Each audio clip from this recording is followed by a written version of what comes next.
Xinjiang in China's northwest.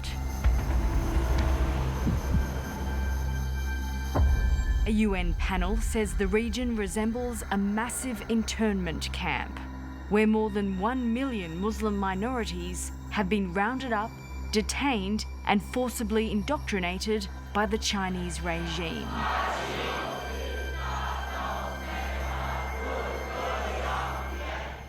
All of us, many of us will cry when we're alone.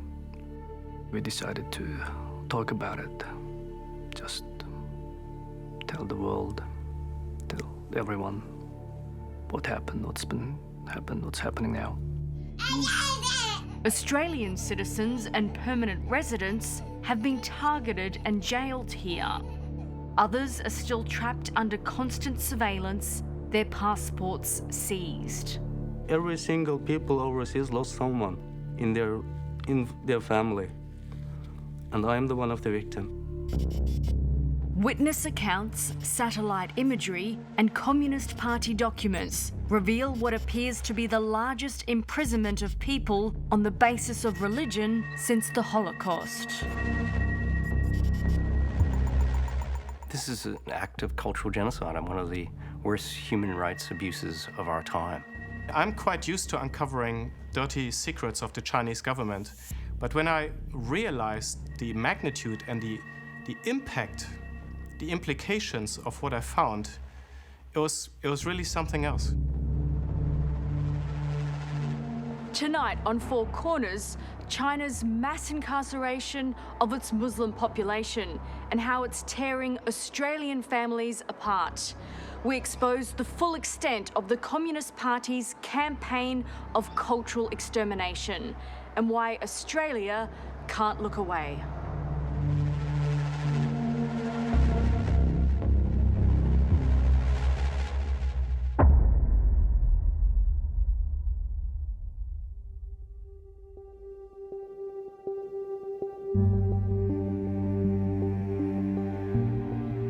All around Australia, members of the Uyghur community are missing someone.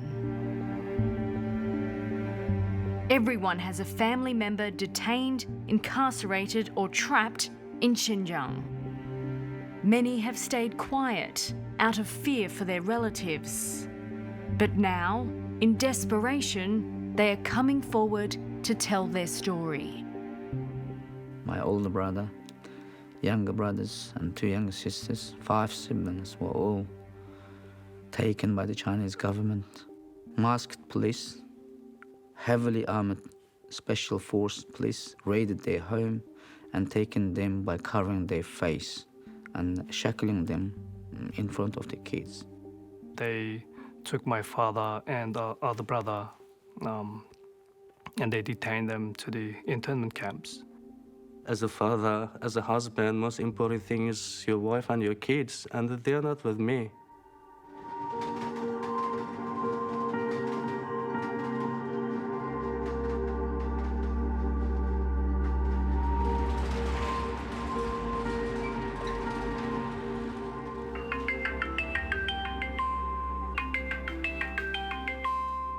Kızım. Yaşıma. Lütfi. Dada digine. Dada. Saddam Abdul Salamu left Xinjiang to study in Australia 10 years ago and became an Australian citizen in 2013. Yaşlısınız çoğu.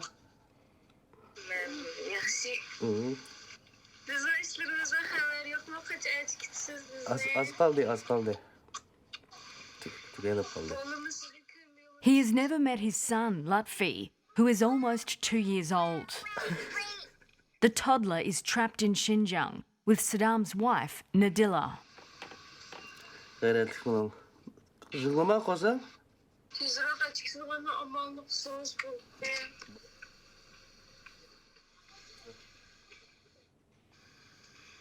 Malcolm said, I love you. I love you. Malcolm. Yes.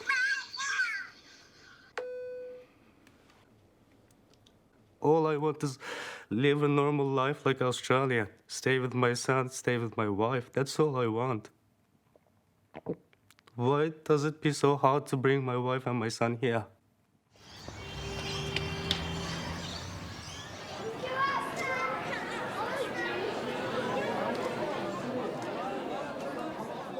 There are several thousand Uyghurs in Australia.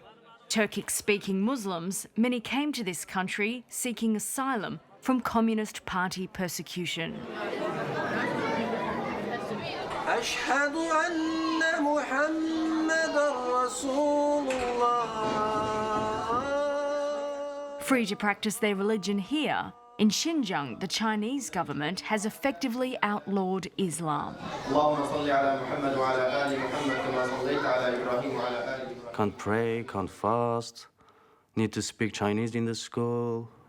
The government come to that ridiculous point where actually they're controlling the way we look. Men not allowed to have a beard, and a female not allowed to have a scarf, even long dress.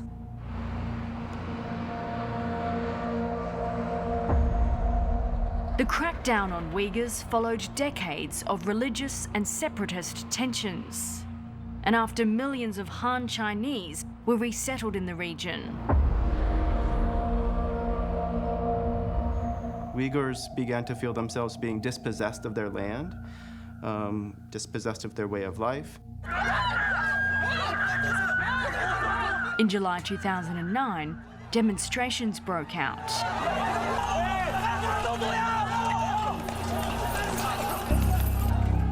Nearly 200 people were killed, with reports that over 1,000 Uyghurs were arrested.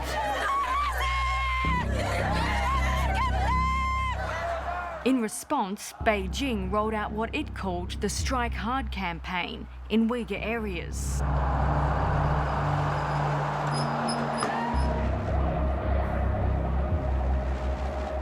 What it began to do was really systematically step up its police presence as well as its party infrastructure in Xinjiang to begin to surveil the Uyghur population. And so some of them struck back in really horrific ways. There was a suicide car bombing in Tiananmen in Beijing. There was this attack on a train station in Kunming that left, over 20 innocent train travelers massacred quite brutally. That's really when the rhetoric of terrorism really took off as something you could use to label Uyghurs as a group, that they're all potentially terrorists, and so using any means necessary is justified.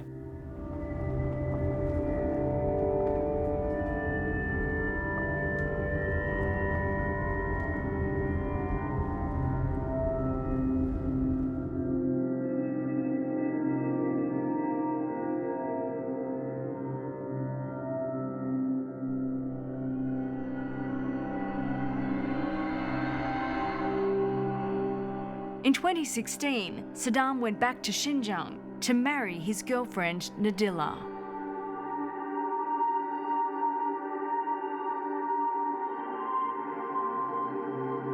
After their honeymoon to America and Turkey, Nadilla became pregnant. We got a positive test. She's pregnant, and that's another best happiness moment for me.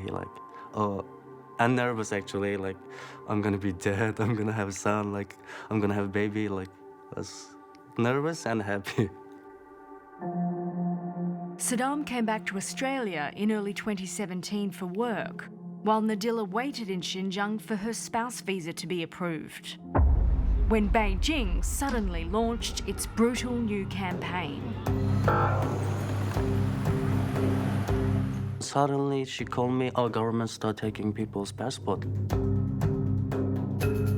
Xinjiang essentially became the world's largest open-air prison, with tight travel restrictions placed on Uyghurs and other Muslim minorities. 11 million Uyghurs were now a target. The first reports of citizens being rounded up and detained in camps started trickling through. In in the community, we heard stories of people's direct messages of their family members were taken. Everyone was panicking. Everyone was trying to find out whether their family members were safe or not. We start to hear everyone's family being detained, like ordinary people, average people, their family members being detained. And then I realized something is going on. Uyghurs who had visited Muslim countries or had lived overseas were among the first targeted. Whoever went to the Turkey, Saudi Arabia, or any Muslim country, they're putting in the people to the jail or concentration camp. People started to literally disappear. You know, communities were being emptied of adult men and women.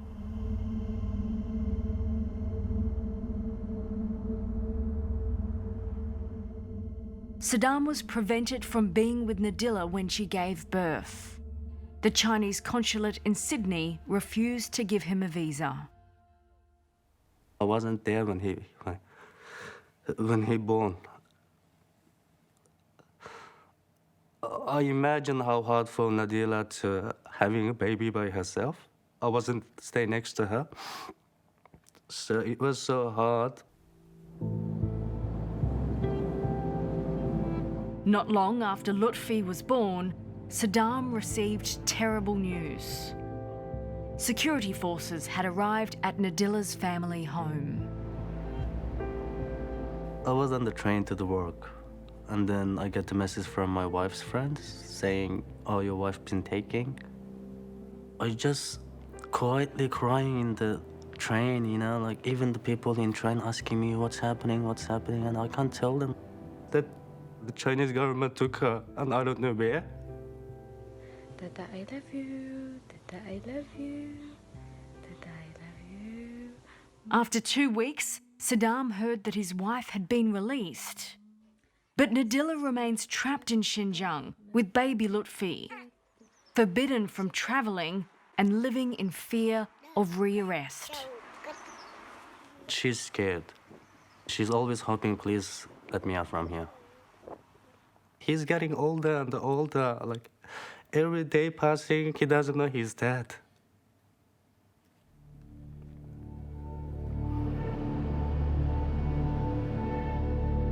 In Adelaide, Saddam's friend Almas also received terrifying news from home.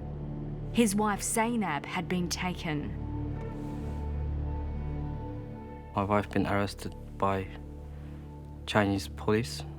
They're dressing undercover. I think there's more than 8 or 9 police officers. Zainab's family witnessed security forces put a black hood over her head and bundle her into a van. She was 7 weeks pregnant. I can't leave her like that, so I booked the flight tickets. Very next day I left to Urumqi. So I spent 3 months time in Urumqi, and then I only can get the information she was being arrested because of the reason she did study in Egypt. Almas spent weeks in Xinjiang searching for his wife before being summoned by the police. They asked me to come to police station, talk to me face to face.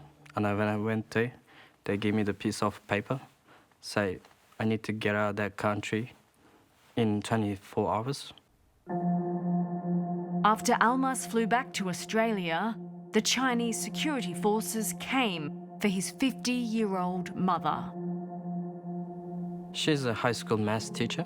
She's been working for Chinese government for 30 years. They take her from the house. Few police officers come to the house and then knock the door and then arrest her.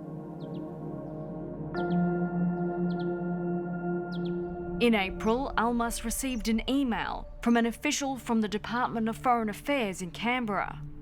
She informed him that the Chinese government had sentenced his wife to 7 years in jail for the crime of assembling a crowd to disturb social order. And then they said that my wife was assembling a crowd. She can't even go shopping by herself. Like she was very scared. They arrest her like she did, like assembling a crowd to disturb social order. That's impossible. They killed my heart, my wife, my mom. They're like so important for me. It's my responsibility to protect them, but I couldn't protect them.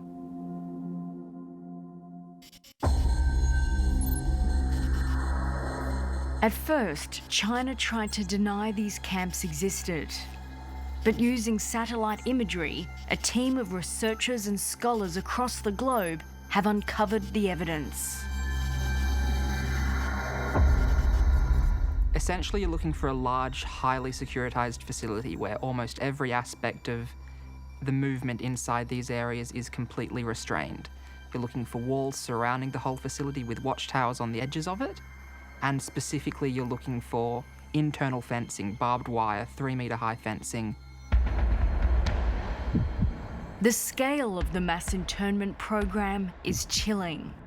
Researchers have now identified and mapped nearly 100 suspected re-education camps and detention facilities across Xinjiang.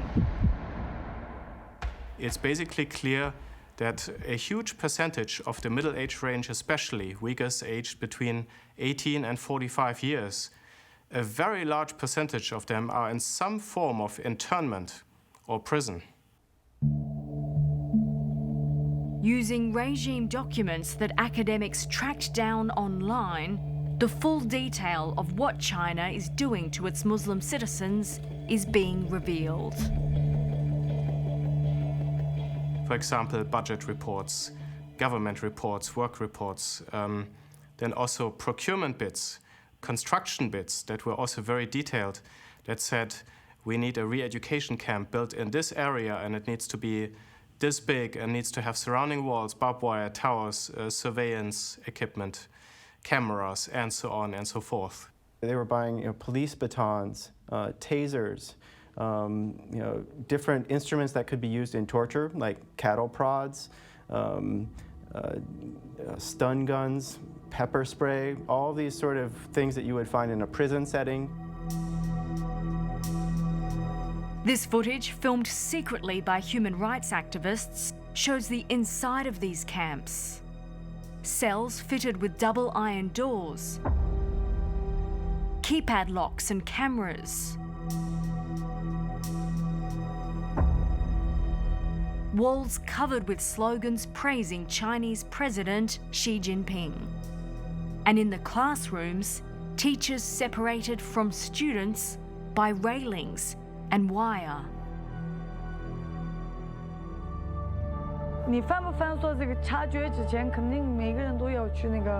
These slick propaganda videos claim Uyghurs are happy with their re-education.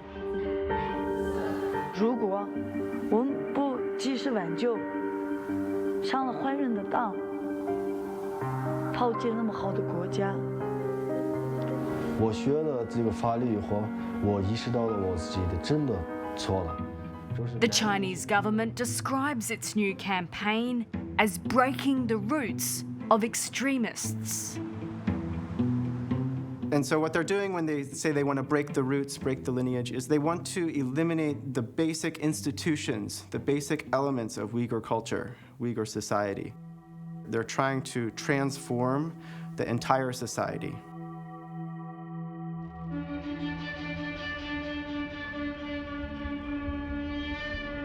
"37-year-old Melbourne plasterer Hayrullah Mai is one of 3 Australian citizens who have been jailed in Xinjiang. He's speaking out for the first time. It's a bit hard to explain in my feeling at that time. Yeah, never been happened like that before in my life. In August 2017, while travelling on his Australian passport, Hayrullah was questioned and then detained at China's Chengdu airport.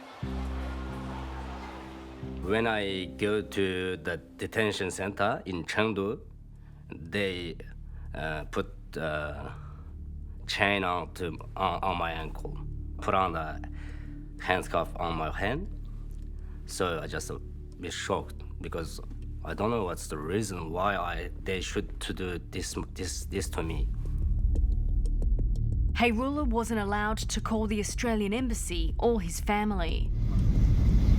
Security forces marched him onto a plane and flew him to Xinjiang. He says he was brought here to this detention centre near Urumqi and put in a cell with around 40 other men. Yeah. There's not enough space to you just lie down properly and then turn around, something like that. You can't do that. We're just sleeping 2 hours. After 2 hours, we wake up, and then we're standing 2 hours, and then they wake up, we're going to sleep, something like that.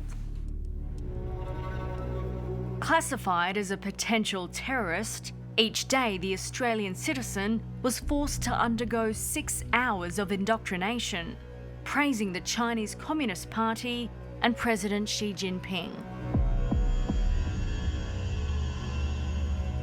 You have to watch the brainwashing program TV. There's TV in the detention center, in that room. That TV, the people is talking about the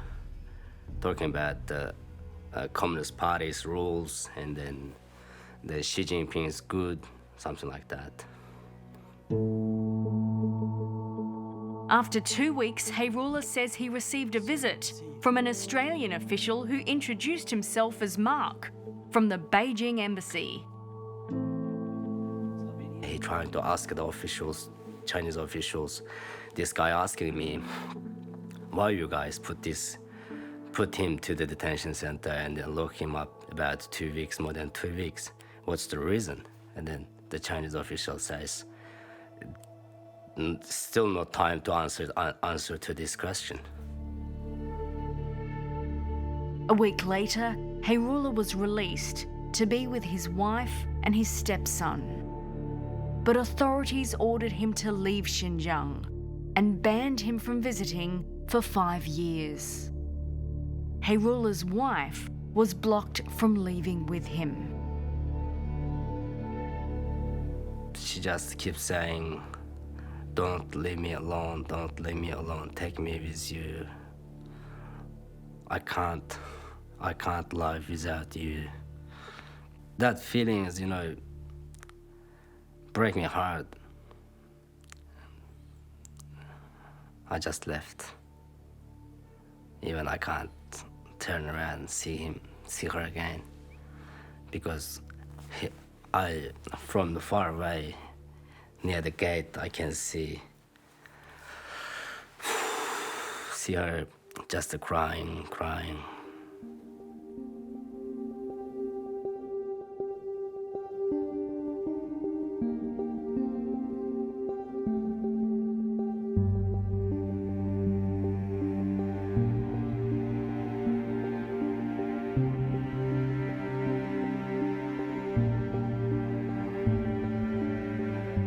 We are going through survivor's guilt here.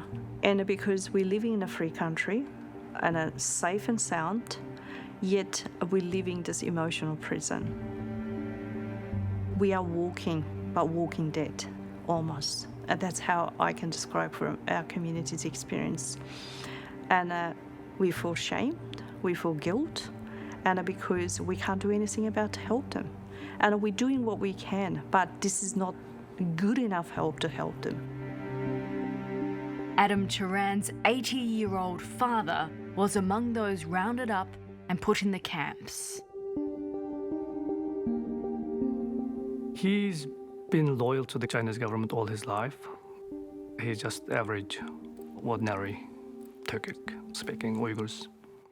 He never done anything against the government. Adam's dad was detained for nearly a year. He was finally released last August, but died only weeks later. I couldn't call my mom or any of my family members, and I don't even know if my dad he had a funeral after his death. The last time Adam's mum answered the phone, she was at a police station, held for receiving calls from overseas. I used to call my mom like a few days every week. She said, don't call me again because I can't pick up your phone anyway. So that was my last talk with my mom.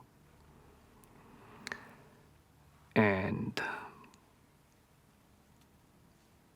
I miss that every week.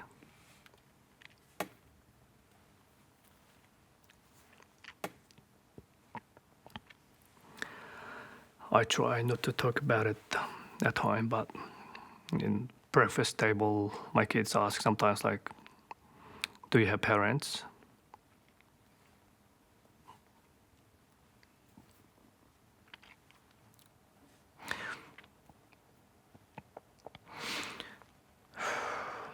It's hard to explain them what's going on.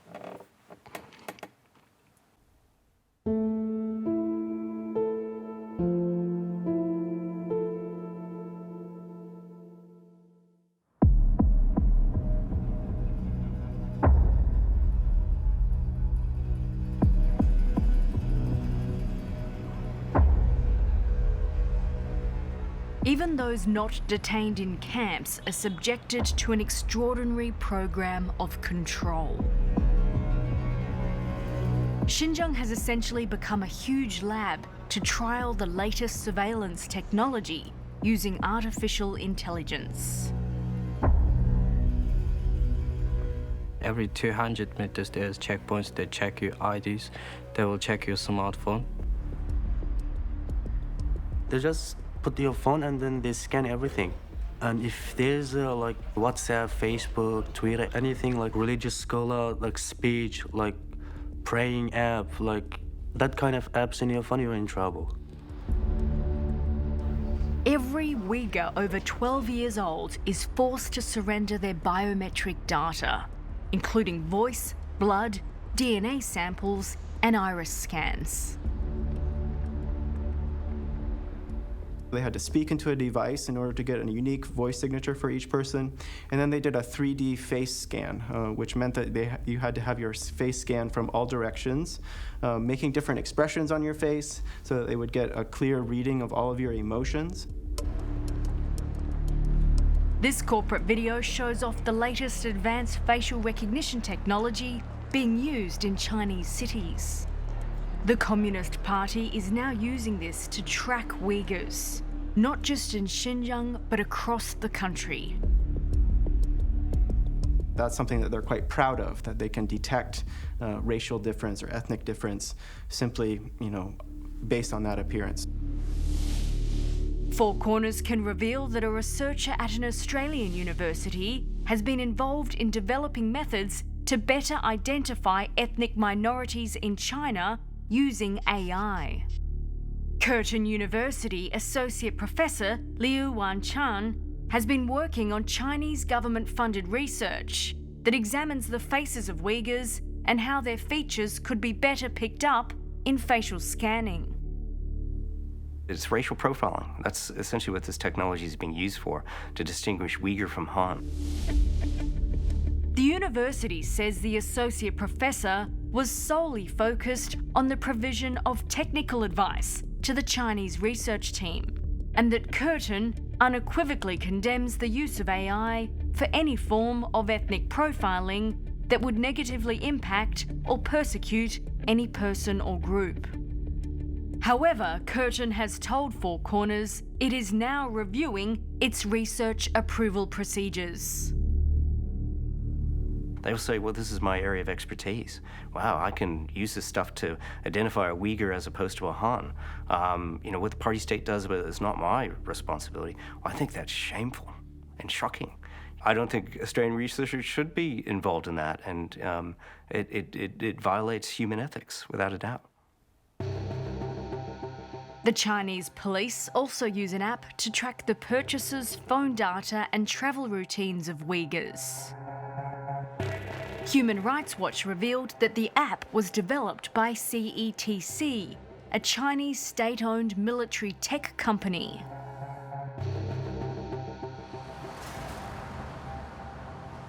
In 2017, the University of Technology in Sydney signed a $10 million deal with CETC to establish a research centre that included projects on AI and surveillance. Four Corners can reveal that the university is now conducting an internal review into their partnership with the company. I think the UTS and other universities here in Australia that have connections with any party state company, particularly in the military security sector, needs to end those contracts and to pull out of those collaborative arrangements. I mean, essentially, by doing that, we're being complicit in the human rights abuses that are occurring in Xinjiang and in China more widely.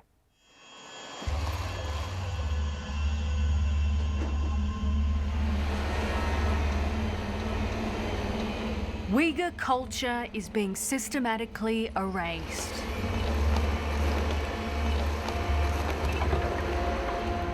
Using satellite imagery, it is possible to track the destruction of mosques in Xinjiang. Four Corners can confirm that this large mosque in Hotan was demolished just weeks ago.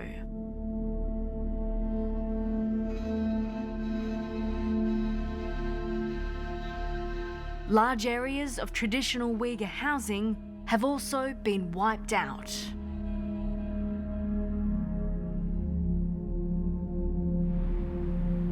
You're seeing that being systematically demolished, and in its place is becoming high-rise apartment buildings, which are a lot easier to control.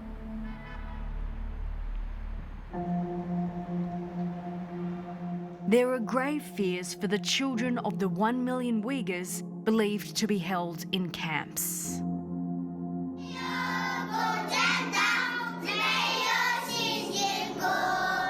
Those videos start leaked out, and we start seeing the orphanage, and the people even identifying that some of their nieces and nephews actually inside of that orphanage. Official government documents reveal a mass increase in the building and upgrading of kindergartens and boarding schools in Xinjiang. Analysts say children are being deliberately separated from their families. What's happening to the children is that if both parents are taken to the camps, often the children are removed from the community that they're a part of, and they're placed in boarding schools or orphanages. There's certainly been a massive increase in the building of nurseries and other education facilities for children. All Uyghur children are now in a process of re-education or, Chinese assimilation. And that's also how you inhibit what's called intergenerational transmission of culture and religion, meaning the parents' ability to pass on the cultural and the spiritual heritage to the next generation. If you can control that, then you basically have control over the entire next generation of these ethnic groups. Why are you doing this to the babies?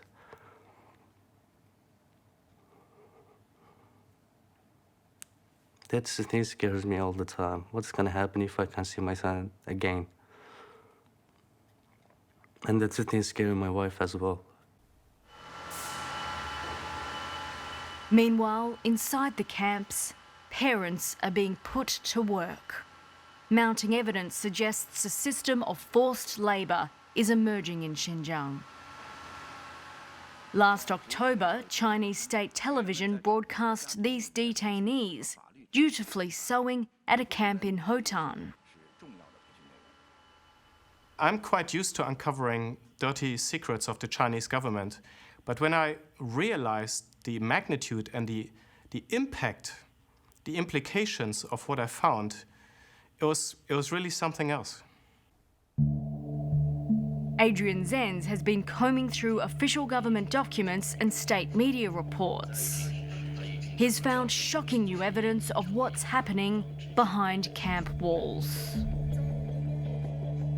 Basically, there's a huge scheme going on, a huge plan in Xinjiang to put all kinds of people into different forms of involuntary labor.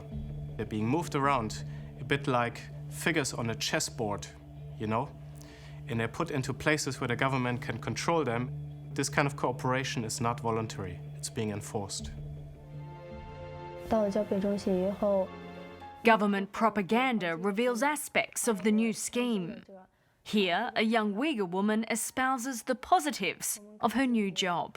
当政府让我们安排到服装厂有限公司上班，还是做了职位上，自己操作。 Documents show how detainee labour is being used to attract companies to set up shop in Xinjiang. 说这是一个。 For example, if a factory trains and then employs a camp detainee, they get 5,000 renminbi per worker over a course of 3 years. They also get intensive subsidies. For example, they can use a factory building for free for the first 2 years. The most sort of shocking or problematic aspect of this whole scheme in Xinjiang is that it's planned in such detail and enforced with such urgency. 把自己脑子里面所有的极端思想去掉以后，我就发现了全新的自我。 Those who are in the camps are supposed to get jobs, permanent factory jobs. The reason is that in these jobs, the government can control them. They can't just take off. They're all together. It's very easy to control people in these environments. They also can't take off on Friday to go to the mosque. They also can't fast. They cannot do basic religious practice. The sister of Melbourne resident Gulnur Idris is forced to work in one of these factories. Dilnur is a qualified nurse and mother of 2 children.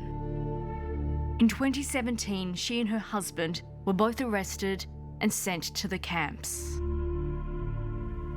My sister is a nurse. She didn't know how to make the clothes. In May this year, Dilnur was transferred from the camp to work for a textile manufacturer. Using her employee ID card, we traced the company here to this technology park, 30 kilometres north of Urumqi. Dilnur told her sister she's only allowed home to see her children and parents once a week. Her husband is still missing. His husband still live or die? We don't know. What happened is a bad thing happened. I don't know anything.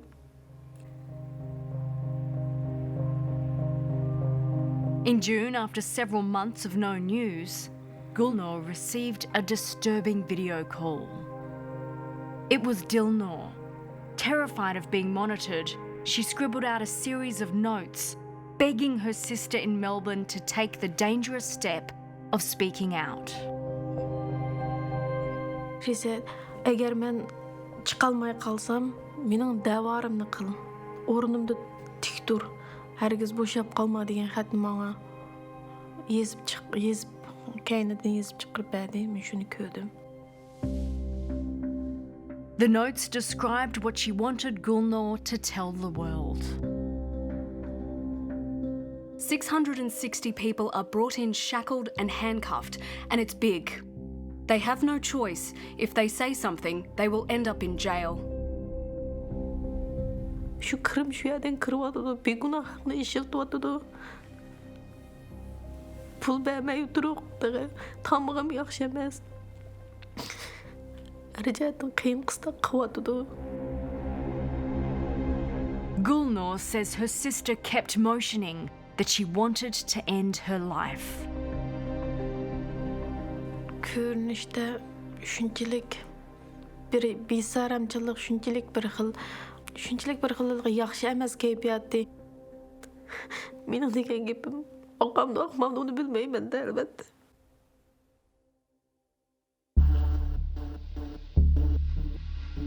Four Corners can reveal that these brands sold in Australia use cotton from Xinjiang. Cotton On and Target Australia are now investigating their relationships with suppliers and factories there. Cotton On even visited the region last September, where their staff member met with a supplier. The factory is just 6 kilometres from a massive re-education camp.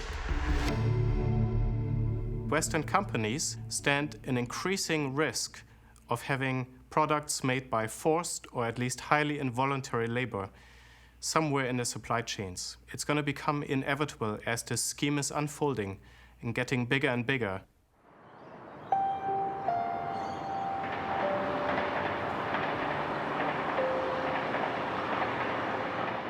It has now been more than 2 years since Saddam has seen his wife Nadilla. Lutfi will turn 2 in August, and Saddam is desperate for him to be here for his birthday. I'm totally broke, actually, like financially, mentally, physically. I used to be a strong, big guy, but this thing just totally ruined my life.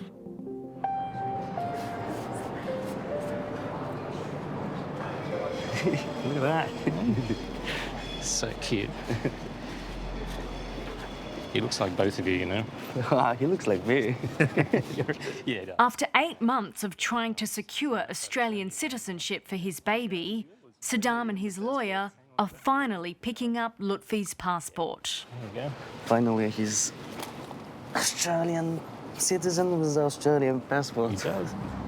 It's a big step. Saddam hopes he will be able to use it soon, and that Nadilla can come too. Just want to hold him. I know. You're doing everything you can to get to that.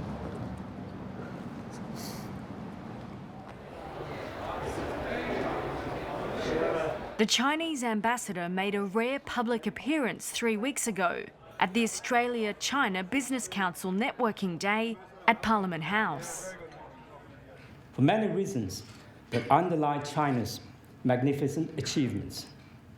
The most fundamental one is the unswerving adherence to the leadership of the Chinese Communist Party.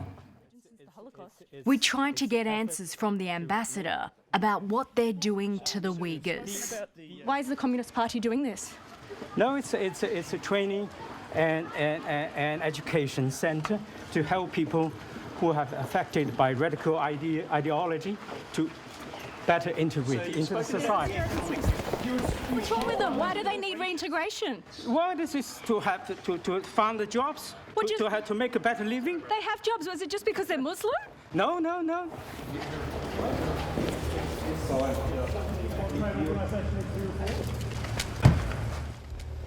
The end game, in my opinion, is very clearly the long-term survival and rule of the Communist Party. This is being achieved by achieving complete ideological control over every part of China. Beijing has declared the ultimate war on the religion and culture of these Turkic minorities in Xinjiang. And it's not going to rest until they will be lastingly changed forever.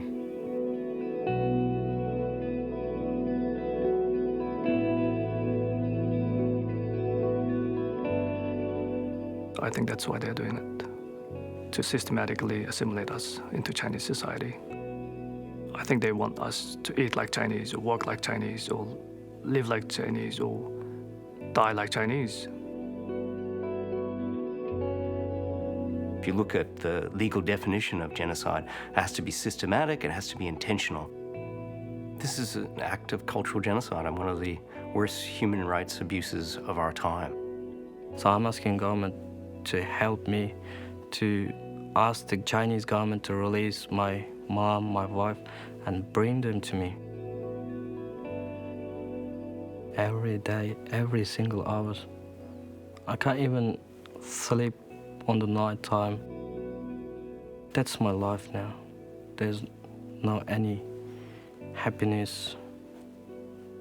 I can't enjoy from anything.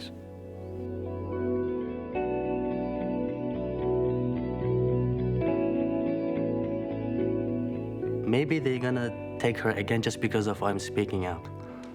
I've got no other option left. I've done everything. I speak with the Home Affairs, I speak with the foreign ministers, I speak with trying to talk with the Chinese authorities, bribe them, but still, yeah, you see nothing happening in the past 2 years. So now I have to speak out. And Australians, I think all the Australians need to know this story.